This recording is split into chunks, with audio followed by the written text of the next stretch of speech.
Maaga pa lang mga kagenggeng, bumabayo na ang malakas na ulan. Nandito nga pala kami sa Balagtas, dito po yan sa bus stop. Kaya napakarami na ring pasahero ang di na rin pumasok dahil sobrang lakas nga po ng ulan dito. Bukod pa po doon, nakasuspindi pa nga po yung mga ibang namamasukan, pati na rin po yung mga estudyante. Balitaan ko na lang kayo mamaya mga kagenggeng kung hihinto pa o lalakas pa yung ulan.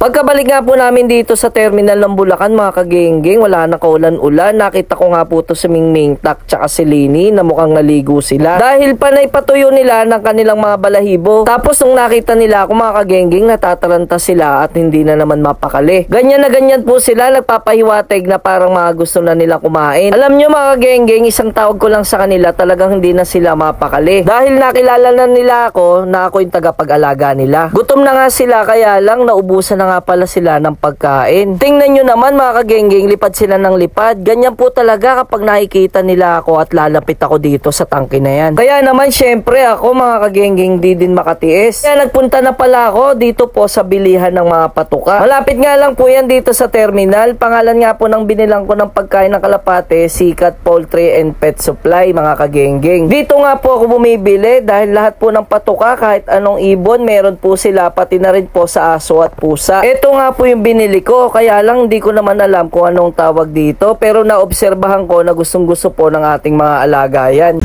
Shoutout sa mga pisa ko sa bande.